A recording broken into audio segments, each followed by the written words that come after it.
This here is my 225 gallon mixed tank, and I just say mixed and not mixed cichlid because there's actually a slew of critters in here. I have mostly South American, but I recently just got from Imperial Tropicals down in Florida. I went there for the company, and I picked up a good amount of little, what are they, Red Empress juveniles, so they don't look too fantastic yet because they're babies, but you can see up top a few of the show males. He gave me a total of 5 show males, but I paid a pretty good amount of money. I have all my parrotfish in here.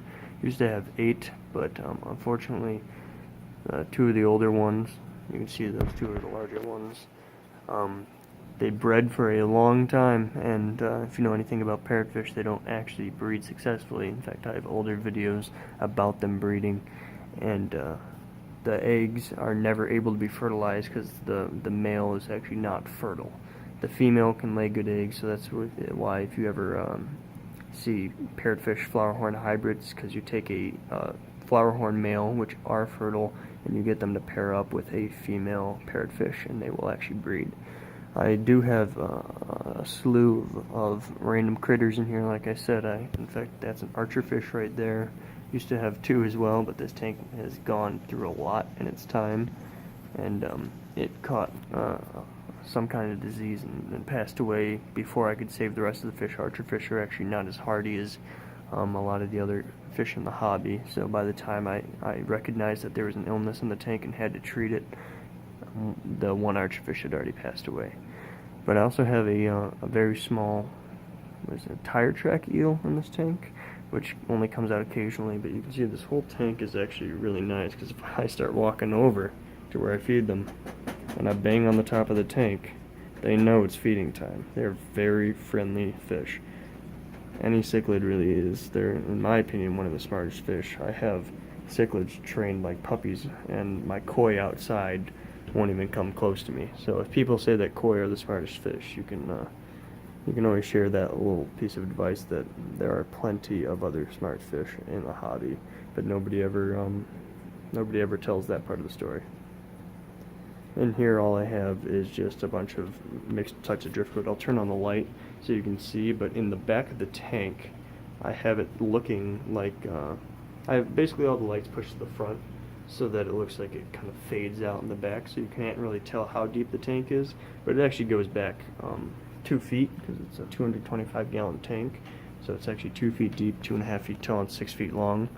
So you can see up top, I just got my little feeding cup, but just 2 LED strips that are about $70 each, something like that. And they're a pretty blue light, except in the video you can tell that there's a bit of a sheen on the front of the tank because it's not very clean right now.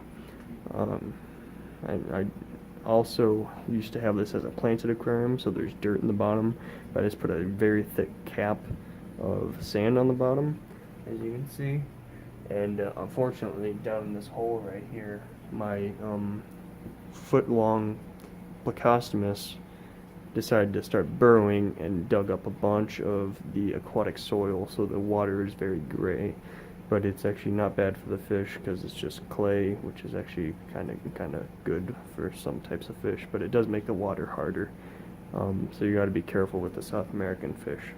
But it all happened very slowly, but I'm not very happy about it. Down in the bottom, I have a zero edge filter. Of course, now that I take the panel off, it's very loud.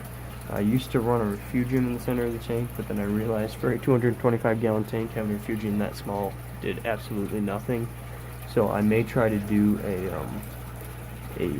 algae reactor in the future. I've seen other people on YouTube doing that, where it is just a acrylic tube with caps on either end, slow flow going through, and a magenta colored LED light to stimulate plant growth wrapped around the outside, so it's just high light in there and a decent amount of flow, so perfect conditions for algae to grow, so that I won't have this strange type of algae on the front, which reminds me of saltwater coralline algae, but just grows in smaller little patches that my magnet cannot get off. And I do not want to use anything more abrasive because this tank is acrylic.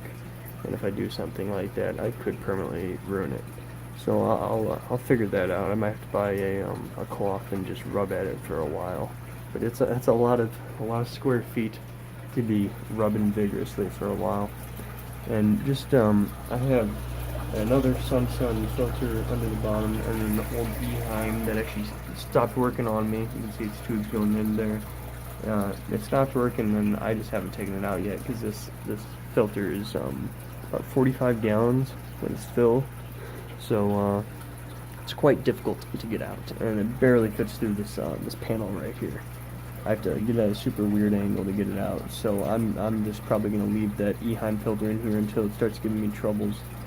And then I have the filter socks slots, but I only use one of them. You can't see that. I only use one of them because in a freshwater tank they just get clogged up so fast. It's not worth it.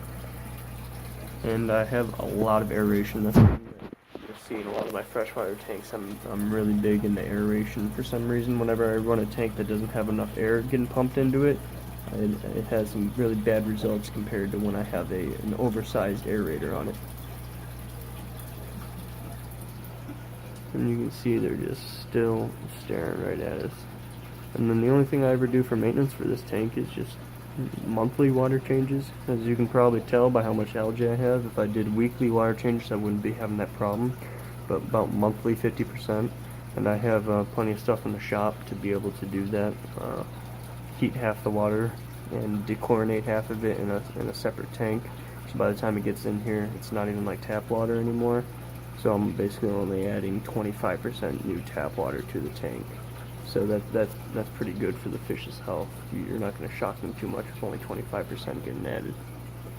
And that's just about it. If you have any questions, please let me know. Sorry I'm so boring and I just ramble on. It's really all I do. But hope you like it.